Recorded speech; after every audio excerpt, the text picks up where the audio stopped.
Dear students, welcome to our another episode. আজি আলোচনা কৰিম হায়াৰ ছেকেণ্ডাৰী ফাইনেলৰ পলিটিকেল সায়েন্সৰ আজি অনুষ্ঠিত হোৱা পৰীক্ষাৰ 1 নম্বৰৰ প্ৰশ্নৰ উত্তৰসমূহ। পাৰ্ট এ সমসাময়িক বিশ্ব ৰাজনীতি।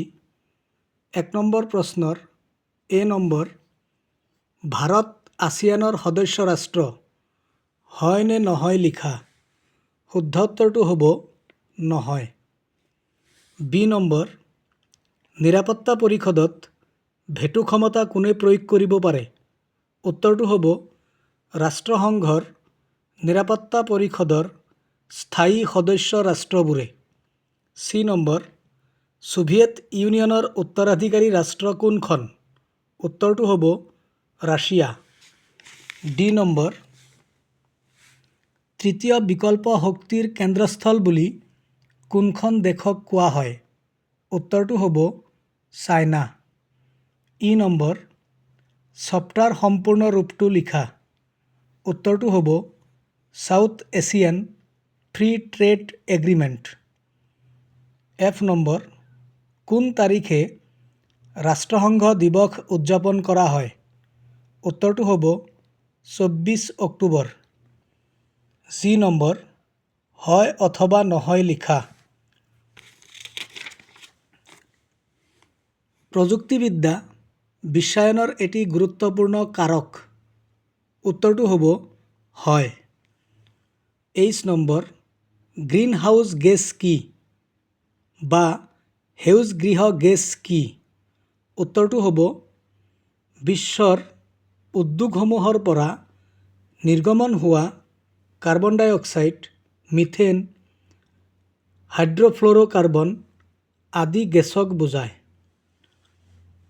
আই নম্বৰ, কোন বছৰত ভাৰতে প্ৰথম পাৰমাণৱিক পৰীক্ষা সফলতাৰে সম্পন্ন কৰিছিল।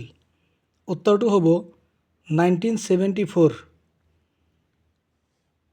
জে নম্বৰ, WTOৰ সম্পূৰ্ণ ৰূপটো কি।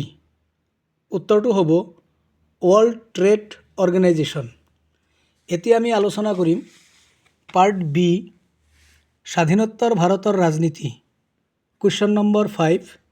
এ নম্বৰ, ভাৰতীয় জনতা পাৰ্টি কোন চনত গঠন কৰা হৈছিল। উত্তৰটো হ'ব 1980। বি নম্বৰ, 1977 চনৰ নিৰ্বাচনত কোনটো দলে জয়লাভ কৰিছিল। উত্তৰটো হ'ব জনতা দলে। চি নম্বৰ, কোনখন দেশীয় ৰাজ্যৰ প্ৰথমবাৰৰ বাবে প্ৰাপ্তবয়স্ক ভোটাধিকাৰ নীতিৰ আধাৰত নিৰ্বাচন অনুষ্ঠিত হৈছিল। উত্তৰটো হ'ব মণিপুৰত। ডি নম্বৰ, জৱাহৰলাল নেহৰুৰ পিছত ভাৰতৰ প্ৰধানমন্ত্ৰী কোন আছিল। উত্তৰটো হ'ব লাল বাহাদুৰ শাস্ত্ৰী। ই নম্বৰ, কোন চনৰ পৰা প্ৰথম পঞ্চবাৰ্ষিক পৰিকল্পনা আৰম্ভ হৈছিল। উত্তৰটো হ'ব 1951 পৰা। এফ নম্বৰ, EVM-ৰ সম্পূৰ্ণ ৰূপটো লিখা। শুদ্ধ উত্তৰটো হ'ব electronic voting machine. G number, ভাৰতৰ বৈদেশিক নীতিৰ মুখ্য স্থপতিবিদ বুলি কাক কোৱা হয়। শুদ্ধ উত্তৰটো হ'ব পণ্ডিত জৱাহৰলাল নেহৰুক। 23 নম্বৰ, ছিকিম কেতিয়া ভাৰতৰ লগত চামিল হৈছিল। উত্তৰটো হ'ব 1975ত। আই নম্বৰ, ভাৰতৰ প্ৰথম অকংগ্ৰেছী প্ৰধানমন্ত্ৰী কোন আছিল। শুদ্ধ উত্তৰটো হ'ব মোৰাৰজী দেশাই। জে নম্বৰ, বিদেশী সমস্যাক লৈ অসম আন্দোলন কেতিয়া সংগঠিত হৈছিল। উত্তৰটো হ'ব 1979ত।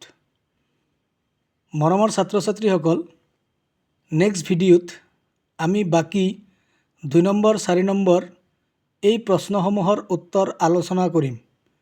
গতিকে এতিয়ালৈ যদি তোমালোকে চেনেলটো ছাবস্ক্ৰাইব কৰা নাই তেন্তে নিশ্চয় চেনেলটো ছাবস্ক্ৰাইব কৰিবা আৰু অহাকালিৰ ভিডিঅ'ত তোমালোকে নিশ্চয় বাকী প্ৰশ্নৰ উত্তৰসমূহ ডিটেইলছত জানিব পাৰিবা।